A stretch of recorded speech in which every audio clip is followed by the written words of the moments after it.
On va pouvoir passer à l'analyse des différents actifs. Donc on va commencer par le S&P 500, le SP 500. Donc le S&P 500, voilà, le S&P 500, on en avait parlé la semaine dernière. Donc ce qui s'est passé, c'est que, bon, on n'a pas eu énormément de mouvements. On partait plutôt sur une petite correction, puis ensuite un mouvement de hausse. Ce qu'on a eu, c'est qu'on a eu une petite correction ici. Donc je partais sur la continuation de cette correction jusqu'à ce niveau, puis ensuite repartir à la hausse. Ce qu'on a eu, c'est que on est parti plus vite à la hausse que prévu, ce qui est plutôt bien dans l'ensemble. On a une tendance haussière, donc de toute manière, on était plus haussier que baissier, c'est juste qu'on était dans un moment de correction. Donc ce qui s'est passé, c'est que on est parti plutôt à la hausse, donc on est parti plutôt à la hausse ici. Donc finalement, du coup, ici, on voit qu'on est sur un niveau de résistance, quelque chose comme ça. On voit qu'on est sur un niveau de résistance, on a un petit chandelier baissier. Moi, tout ça, ça me ferait plutôt dire quelque chose comme ça.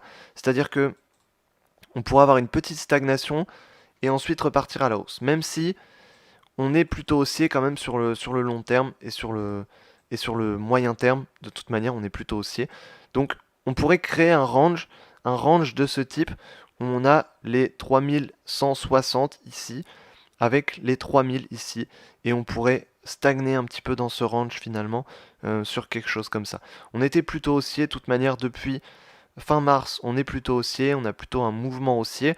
Euh, à partir de ce niveau de support, on est plutôt baissier, c'est ce que j'avais mis ici, c'est-à-dire que j'ai deux grandes flèches ici. Pourquoi? Parce que si on casse ce niveau-là, à mon avis, si on casse ce niveau-là, derrière, on peut aller très vite. On peut aller très vite sur ce niveau et très vite sur ce niveau. Voilà, il y a deux crans derrière, donc ces deux crans, c'est cela. Et c'est si on casse ce niveau-là. Maintenant, il faut déjà qu'on aille sur ce niveau. On voit que ce qui s'est passé la semaine dernière, c'est qu'on n'est même pas venu sur ce niveau. Donc ça veut dire que ce potentiel baissier, il s'éloigne de plus en plus. Et surtout, on est parti un petit peu plus à la hausse. On est arrivé sur un niveau de résistance. Et donc là, on commence à créer un range ici, une stagnation. Donc une stagnation dans laquelle on sortira soit à la hausse, soit à la baisse. Si on sort à la hausse, on visera ce niveau-là, surtout ce plus haut. Une fois qu'on aura franchi ce plus haut, ce sera ce plus haut ici. Et à la baisse, ce sera ce plus bas ici, pour l'instant, le plus bas à 3000, ensuite le plus bas à 2950, et si on casse ce plus bas derrière, ça peut aller très vite. Mais pour le moment, ce scénario, il s'éloigne quand même de plus en plus, et on restera quand même plutôt haussier. Donc à court terme, je dirais que on pourrait avoir une correction qui partirait de 3160 jusqu'à ce plus bas ici, mais à moyen terme, on pourrait aller plus haussier puisqu'on est plutôt haussier à moyen terme. Donc à court terme, une correction comme ça, puis ensuite quelque chose comme ça. Voilà, c'est quand je mets des flèches comme ça, c'est pas la direction précise, c'est pas exactement ce qui va se passer, mais c'est une idée, c'est un scénario. C'est pour moi le scénario le plus probable qui risque de se passer, c'est plutôt quelque chose comme ça. Voilà, c'est à mon avis ce qui se passera. Je pense que c'est assez clair ici. Si c'est pas quelque chose qui se passe, ça veut dire qu'à mon avis on part plus à la hausse, mais je pense qu'on aura une petite correction comme ça, puis on repartira après. Voilà, on n'a pas un marché extrêmement volatile en ce moment. On a quand même pas mal de volatilité, on a quand même pas mal de mouvements, hein, plus qu'à certains moments, mais on n'est pas extrêmement volatile comme on était ici ou comme on l'était ici. On est retourné sur une volatilité un peu plus normale, donc c'est plutôt, c'est plutôt bien, je trouve. Sur le Dow Jones, bon, sur le Dow Jones ici, bon, sur le Dow Jones, bon, ça va être un peu la même chose. On est juste un peu moins haussier. Le range est un peu moins marqué. Le niveau de support ici, c'est celui-là. Donc c'est pas exactement le même. Le niveau n'est pas exactement le même. Mais bon, là, ce sera plutôt quelque chose comme ça. Ce sera plutôt quelque chose comme ça. Et puis ensuite, on repartira à la hausse en visant les 26 500. Voilà, juste ici. D'ailleurs, on peut mettre un niveau. 26 500, voilà, quelque chose comme ça. 26 600 plutôt, voilà, quelque chose comme ça. Sur le Dow Jones, c'est à peu près la même chose. Sur les indices européens, du coup, sur le CAC 40, on a à peu près la même chose. On est un peu plus haussier finalement. On est un peu plus haussier. On a des creux qui sont un peu plus marqués. On est un peu plus haut. Donc c'est plutôt intéressant. On est un peu plus haut. On reste plutôt haussier de toute manière. On était plutôt haussier. On voit que bon, le cours a plutôt monté. On restera plutôt haussier sûrement. On peut avoir une petite correction ici. Bon là on est vraiment dans un range ici, on est dans une petite stagnation, c'est assez condensé. Quand on a un prix condensé comme ça, voilà, on peut analyser, on peut créer des scénarios. Maintenant les scénarios, ils vont pas être extrêmes, on va pas aller viser ce niveau-là tout de suite. Vu qu'on est condensé, on va déjà viser l'opposé ici. Donc peut-être une correction comme ça, puis ensuite repartir à la hausse. Euh, voilà, on aura sûrement une hausse qui va arriver parce qu'on a plutôt un mouvement haussier depuis fin mars. Donc on aura sûrement une hausse qui va arriver. L'objectif, ce sera les 5200. Ici, moi, ce sera mon objectif sur le CAC 40. Sur le CAC 40 et puis sur le S&P 500. Voilà, sur les indices, ils ont à peu près tous la même tête de toute manière en général. C'est à peu près ce qui se passe. On peut aller voir sur le Forex maintenant. Donc sur le forex ici, donc voilà, on va voir les principales paires. Donc sur le forex, on a bon l'euro-dollar. Bon, l'euro-dollar, on était baissier un petit peu, on a atteint ce niveau baissier, puis bon finalement, bon il s'est pas passé grand-chose. On a un prix condensé, on a un prix en range ici. C'est pas hyper intéressant. On est quand même parti légèrement haussier plutôt. On est venu chercher des niveaux plus bas avec des mèches, on est venu chercher des niveaux plus hauts. Bon, là, voilà, je pense qu'on peut être plutôt haussier comme ça. À moyen terme, je pense qu'on sera plutôt baissier. À moyen terme, je pense que quand on sortira de cette stagnation, à mon avis, on partira plutôt à la baisse en visant les 1,10, en visant les 1,08 ici. Je pense qu'on sera plutôt baissier. Je pense qu'on sera plutôt baissier comme ça. Donc je pense qu'on visera plutôt ce niveau, ce niveau, ensuite ce niveau. Ça, c'est à moyen terme. Maintenant, à court terme, ici, bon, à court terme, voilà, on peut venir chercher une mèche un peu plus haute. Euh, mais à moyen terme, on restera quand même plutôt baissier, donc un petit potentiel haussier, sûrement, pourquoi pas s'aligner avec ces sommets ici comme ça, pour venir chercher quelque chose comme ça. Bon, on n'a pas énormément de volatilité, on a surtout eu des mèches, donc voilà, je trouve que c'est pas le plus intéressant ici. Il y a sûrement des paires plus intéressantes. Sur GBP/USD, voilà, c'est un peu plus intéressant déjà. Sur GBP/USD, on partait plutôt à la baisse, on visait les 1,22, un petit peu plus haut, voilà, vers les 1,23. On est venu chercher ce niveau, donc pile ce niveau, et on est venu rebondir ici. On est parti à la hausse sur les 1,25. Donc sur les 1,25 ici, on est sur ce niveau des 1,25. Donc ici, on voit qu'on est sur un range depuis quelques semaines, quelques mois, un range qui n'est pas hyper bien respecté.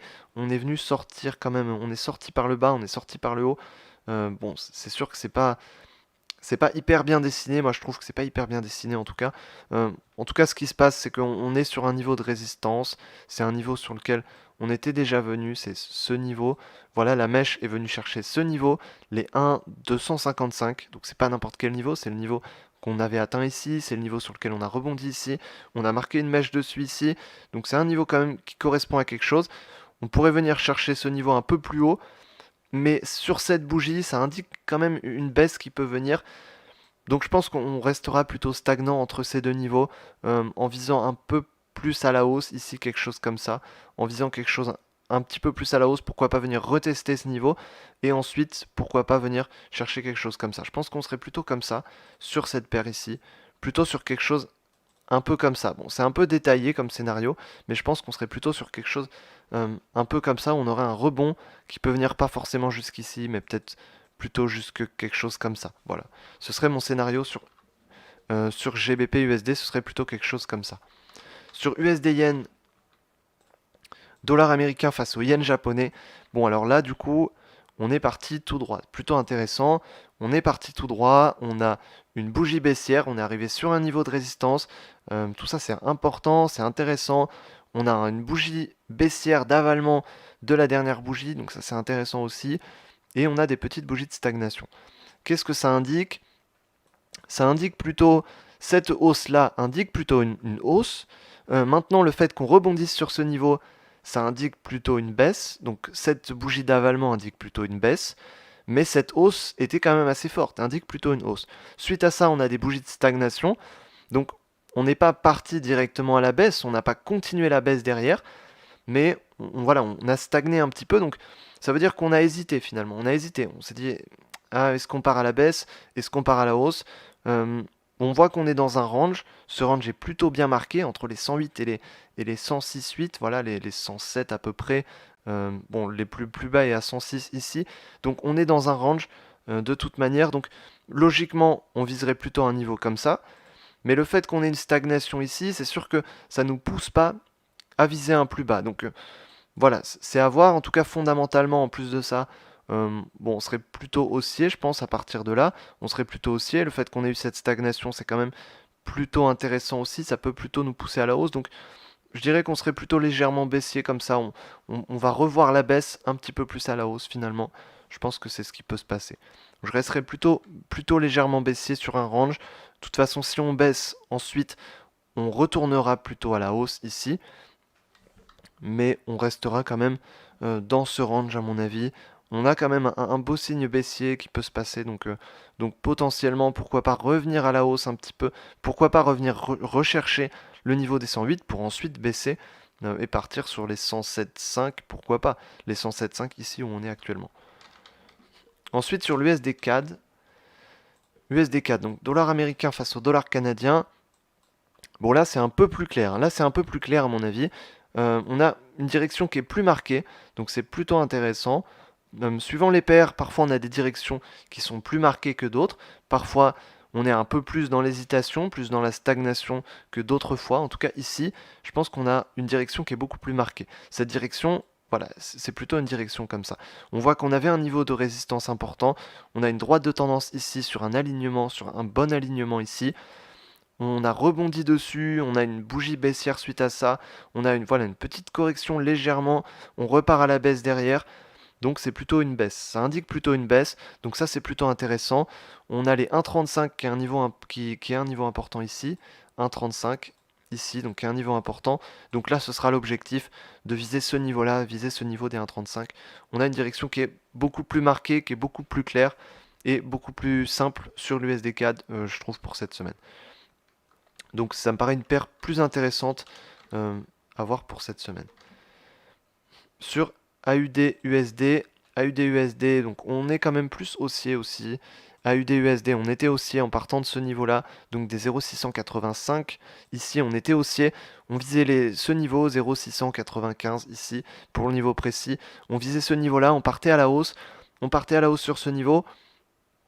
On voit qu'on a des bougies haussières sur ce niveau, donc on a rebondi un petit peu, on a rebondi un tout petit peu, et on part un petit peu plus à la hausse. Donc on commence à franchir ce niveau, c'est intéressant, je pense qu'on pourrait partir sur une direction comme ça, et viser des plus hauts. Viser les plus hauts qui seraient ces mèches, ici à mon avis, on a deux mèches qui sont dans un alignement, qui sont au même niveau, donc on pourrait viser ça, marquer au moins une mèche sur ce niveau, pourquoi pas clôturer vers ce niveau, et à terme, on ira sûrement chercher ce niveau, sans doute. Voilà, c'est ce qui peut se passer. En tout cas, ici, on est plutôt haussier. On a un niveau de support sur lequel on a rebondi. On avait ici une droite de tendance dont j'avais parlé. On avait un niveau ici de support. On voit qu'on a rebondi dessus. Donc, on a un rebond plutôt haussier qui commence à partir. Et on commence à accélérer. En tout cas, on a accéléré. Ça va de plus en plus vite. Bon, on ralentit un petit peu. Mais la hausse continue, même sur un niveau de résistance. Donc, c'est intéressant. On serait plutôt haussier ici. Sur AUD-USD, donc dollar australien. Sur NZD-USD, ici, on était plutôt haussier. Bon, bah, on est encore plus haussier que sur la UD-USD, encore plus haussier. On était encore plus haussier ici. On avait le niveau le plus haut ici. Bon, on a toujours le niveau le plus haut qui est sur ce niveau. Et donc finalement l'objectif, voilà, l'objectif il est ici, il est assez marqué. On a une direction qui est claire. On a un cours qui va dans un sens. On a une accélération. On voit que ça va assez vite. On a une bonne accélération. On a une direction qui est bien marquée. Donc ça c'est plutôt intéressant. Donc on a le cours qui va vite, qui va à la hausse, qui franchit un niveau de résistance. Donc c'est plutôt haussier. Clairement c'est plutôt haussier sur NZD-USD. Donc voilà pour les paires du Forex. On a CHF aussi, USD-CHF. USD-CHF, on était plutôt baissier. À partir de là. On est venu chercher les niveaux un peu plus haut. On est venu là-dessus, donc du coup ça invalide un peu cette droite finalement. Et donc on part vraiment dans un scénario de range ici, où on a un range qui est marqué entre ces deux points. Donc entre les 0,954 et les 0,944 ici. Donc on a deux niveaux qui sont marqués ici. Et donc on a un range qui est en train de se créer entre les deux. Et donc ce range ici, on a des mèches basses par rapport à ce range. On est venu chercher un peu plus bas, on a à chaque fois clôturé au-dessus. Donc c'est plutôt, on pourrait partir sur quelque chose comme ça, sur une stagnation. Et donc on est sur le bas du range, donc logiquement on pourrait viser le plus haut. Voilà, à mon avis, c'est ce qui peut se passer ici. Même si on est baissier, on n'a pas clôturé. Si on clôture pas en dessous de ce niveau-là, ça veut dire qu'on restera plutôt haussier dans ce range, vu qu'on est plutôt sur le bas du range pour l'instant. Donc voilà, sur USD-CHF. Ensuite, on avait parlé de AUD EuroCAD, il me semble. Eurocad, on en avait parlé souvent.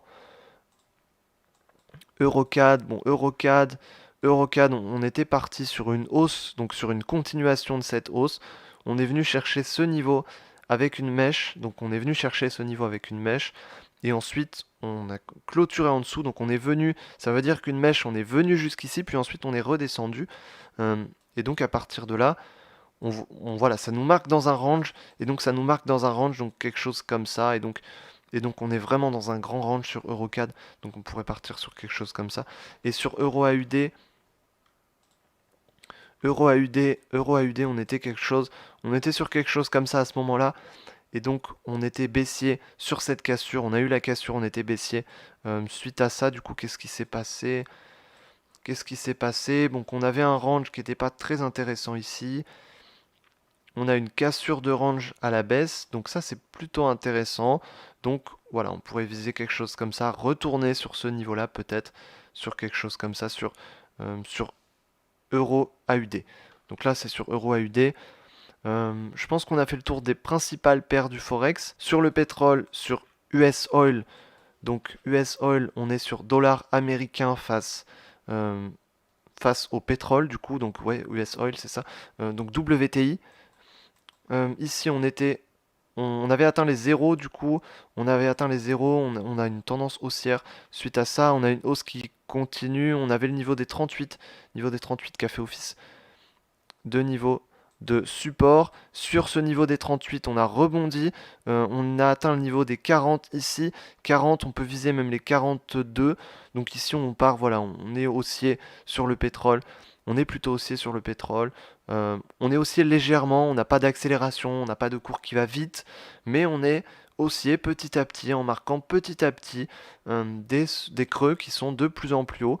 Donc c'est intéressant. Donc on restera haussier, voilà, haussier tranquillement. Je dirais on est haussier tranquillement sur le pétrole. Je pense que c'est ce qui se passe. On peut avoir une petite correction ici, mais on est plutôt haussier, voilà, tranquillement et doucement sur le pétrole. C'est un peu ce qui se passe. Sur l'or, on en a parlé tout à l'heure, mais l'or, donc XAUUSD sur l'or, on est plutôt haussier, hein, on avait franchi ce niveau de résistance. Sur la semaine qui suit, du coup, on peut être plus haussier. On était sur 1780 et donc on était plus haussier. Ici, on commence à stagner au-dessus de ce range. Euh, Théoriquement, normalement, d'après l'analyse technique, l'objectif de la cassure de ce range, ce serait un petit peu plus haut. Donc, on a encore du potentiel à la hausse, à mon avis, qui peut arriver. Donc, plutôt haussier sur l'or, haussier sur moyen terme, sur le long terme, sur le court terme. Au niveau fondamental aussi, on en a parlé. Puis au niveau technique, on est haussier aussi sur l'or. Je pense qu'on a fait le tour d'à peu près tous les actifs pour le coup. Est-ce que vous avez des questions sur certains actifs ou pas? Est-ce que vous avez analysé certains actifs ou pas? Donc est-ce qu'il y a des questions par rapport à ça? Et voilà, je pense qu'on a fait le tour d'à peu près tous les actifs, il me semble. On n'a peut-être pas parlé du Nasdaq. Nasdaq, on en avait parlé les semaines d'avant. Nasdaq, on peut aller faire un tour sur le Nasdaq. Sur le Nasdaq, on était haussier, on est très haussier. Donc c'est pour ça qu'il est intéressant parce qu'il est un peu différent des autres indices.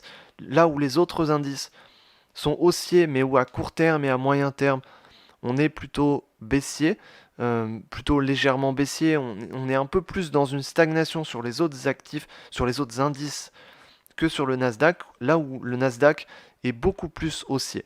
Donc il est clairement beaucoup plus haussier. On voit qu'on a ici, voilà, une petite stagnation sur un niveau de résistance et on a une cassure de ce niveau de résistance. On commence peut-être à corriger un peu, mais on voit que les corrections sur le Nasdaq elles peuvent être assez grandes, mais elles sont vite limitées. C'est-à-dire qu'on a une correction qui peut être forte, mais derrière, on repart assez vite. On repart assez vite et on repart assez fortement. Donc voilà, on était plutôt haussier jusqu'ici sur le Nasdaq et on restera, je pense, haussier. On restera haussier sur quelque chose comme ça à partir d'ici et on pourra revenir chercher ce niveau.